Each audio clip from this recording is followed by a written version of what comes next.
வணக்கம். நான் டெக் மதுரை உங்கள் மூர்த்தி. நான் சாட் ஜிபிடி பற்றி தான் நான் இன்னைக்கு பேச போகிறேன். அது எனக்கு எவ்வளோ உபயோகமாக இருந்திருக்கு அப்படின்றது எல்லாருக்கும் இது பயனுள்ளதாக இருக்கணும்னு தான் இதை பதிவிடுறேன். வாங்க பார்க்கலாம்.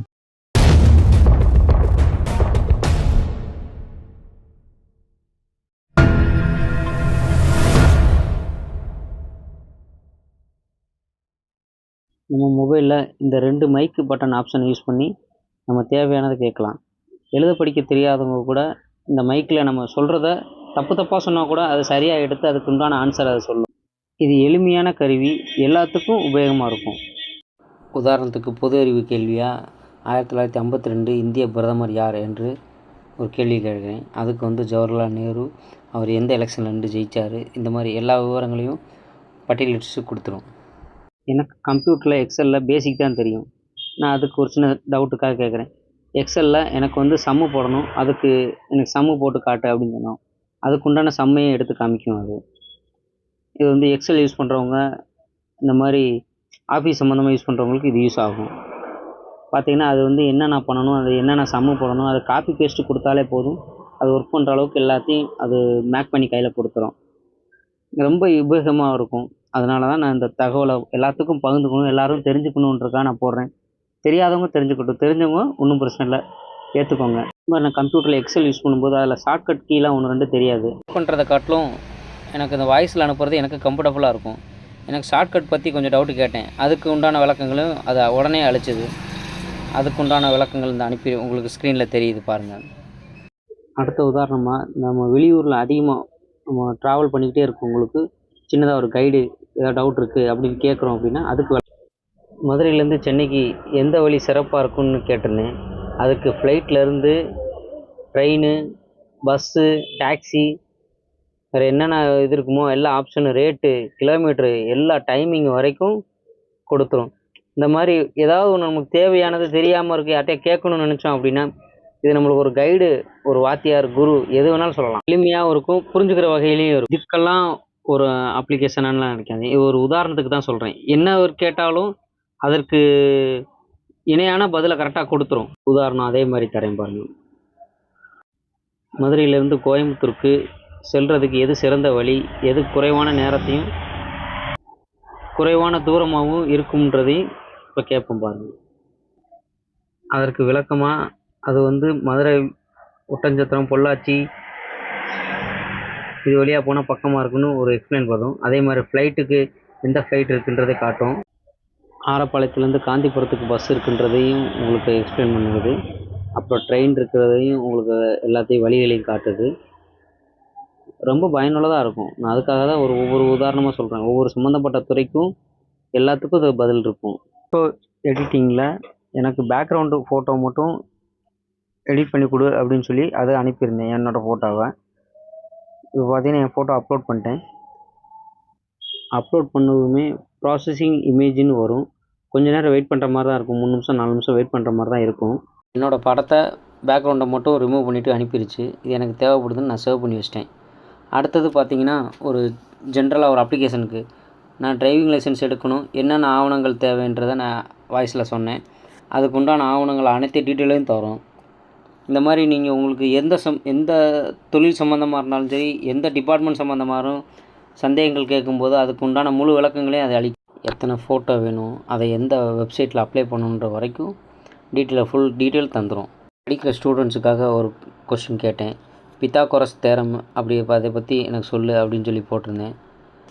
அதுக்கு எனக்கு 10th படிக்கையில் அதான் ஞாபகம் இருந்துச்சு, அதனால் அதை சொன்னேன். அதுக்கு நான் படிக்கும்போது என்னென்ன இருந்துச்சோ அதை அந்த புக்கில் உள்ளது மாதிரியே அப்படியே எக்ஸ்பிளைன் பண்ணுச்சு.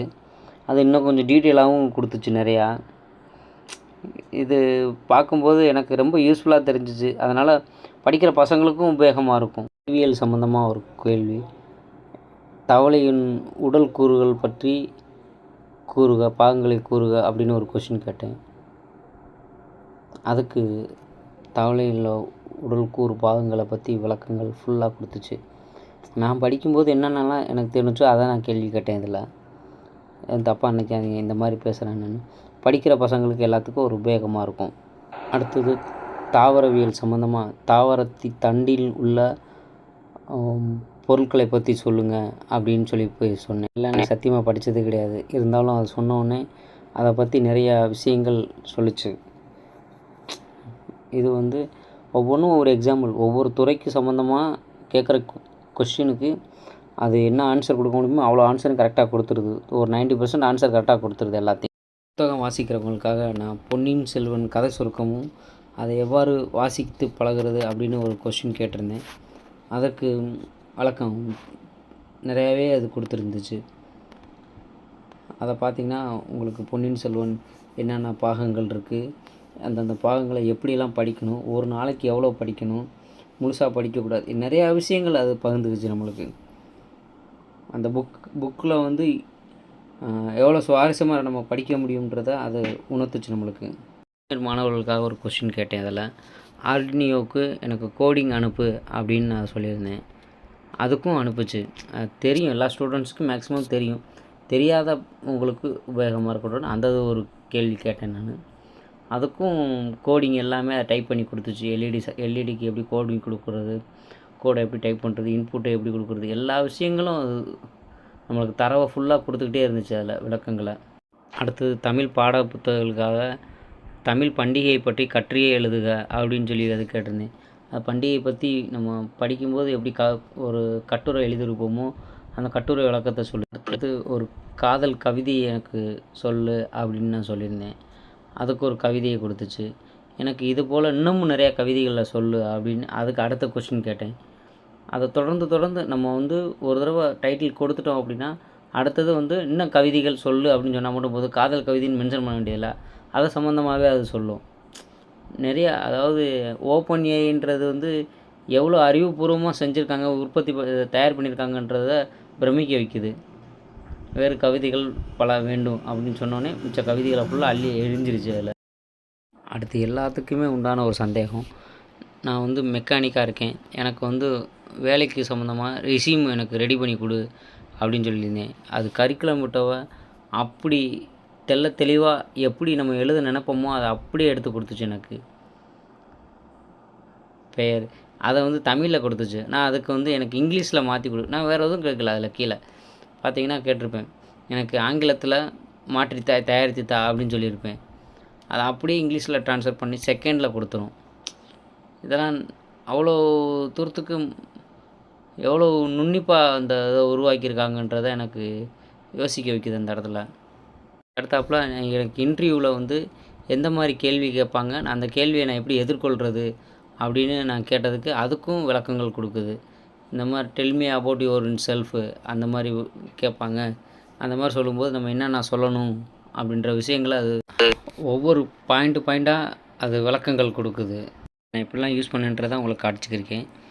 இப்போ வந்து நான் மேனேஜருக்கு ஒரு பிரச்சனை சம்மந்தமாக மெயில் போடணும், அதுக்கு எப்படி மேட்ரை எழுதுறது அப்படின்னு சொல்லிட்டு அதுக்கு விளக்கங்கள் கொடுக்கும். நான் இவ்வளோ இது உபயோகப்படுத்துகிறேன் இதில்.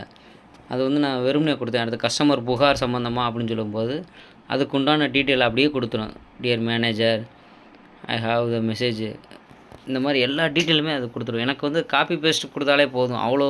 அடுத்தது ஒரு தமிழில் ஒரு நகைச்சுவை சொல்லு அப்படின்னு நான் கேட்டிருந்தேன். அதுக்கும் நல்ல ஒரு நகைச்சுவையை எடுத்து கொடுத்துச்சு. வேணும் எனக்கு இன்னும் நிறைய நகைச்சுவை சொல்லு அப்படின்னு சொல்லும்போது அதுக்கும் அடுத்து உங்களுக்கு ஒவ்வொரு நகைச்சுவையாக சொல்லும். இப்போ பார்த்தீங்கன்னா இது வந்து நான் எதுக்காக அதை பகிர்ந்துக்கிறேன்னா, ஏதாவது ஒன்று தேடுறோம் நம்ம கிடைக்கல அப்படின்னும்போது இதில் தேடும்போது எல்லாத்துக்கும் விடை இருக்குது. ஒரு விடுகதை அனுப்பு அப்படின்னு சொன்னோம்னா விடுகதை சொல்லுது. அதே மாதிரி புதிர் வேணும் அப்படின்னு சொன்னால் புதிருக்கு ஆன்சர் சொல்லும், புதிருக்கு விளக்கம் சொல்லும். இப்போ அடுத்தது பார்த்திங்கன்னா நம்ம வந்து ஒரு படத்தை அப்லோட் பண்ணி ஒரு சம்மை நம்மளுக்கு கிளியர் பண்ணி கொடுனாலும் சொல்லும். நான் அதையும் உங்களுக்கு நான் எப்படி படத்தை அப்லோட் பண்ணி அதுக்கு வச்சு விளக்கம் கேட்குறதுன்ற நான் காட்டுறேன் உங்களுக்கு. சைட்டில் உள்ள மெனுவில் கிளிக் பண்ணோம் அப்படின்னா இதில் எந்தெந்த அப்ளிகேஷன்லாம் இதில் வந்து டையப்பில் இருக்குது, என்னென்ன அப்ளிகேஷன்லாம் நம்ம உள்ளே வந்து யூஸ் பண்ணலாம் அப்படின்றது எல்லா டீட்டெயிலும் இருக்கும். இதில் எத்தனை அப்ளிகேஷன் உள்ள மிங்கிளாக இருக்குன்றது எல்லா டீட்டெயிலும் காட்டும். அடுத்தது 10வது பாட புத்தகத்தில் வந்து 8வது பாடம் அதில் ஒரு கேள்வி தான் கேட்டேன். ஒரு கேள்வியை ஃபோட்டோவாக அட்டாச் பண்ணேன்.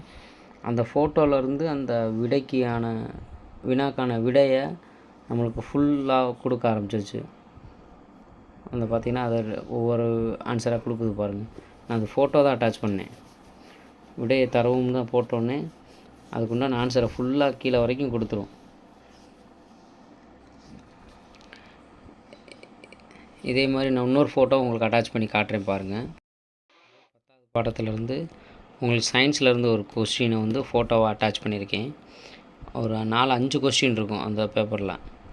அது பார்த்திங்கன்னா அந்த 4-5 கொஸ்டினுக்குமே ஆன்சர் கொடுக்க ஆரம்பிச்சிருச்சு. அது ஒவ்வொன்றுக்கும் கடைசியில் உள்ள அந்த மாதிரி இன்னமும் நிறையா இருக்குது. இது வந்து தெரிஞ்சவங்களுக்கு இல்லை, தெரியாதவங்களுக்கு ஏதாவது பயனுள்ள தகவலாக இருக்கட்டும் அப்படின்றதுக்காக இந்த பதிவும் இந்த வீடியோவை நான் போட்டிருக்கேன். இன்னும் ஒரு 70% பேர் இது என்னன்னே தெரியாமல் தான் இருக்காங்க. அவங்களுக்கு இது உபயோகமாக இருக்கட்டும். இந்த வீடியோ பிடிச்சிருந்துச்சுன்னா லைக் பண்ணுங்கள், கமெண்ட் பண்ணுங்கள், ஷேர் பண்ணுங்கள், சப்ஸ்கிரைப் பண்ணுங்கள். தேங்க்ஸ் ஃபார் வாட்சிங். டெக் மதுரை, உங்கள் மூர்த்தி.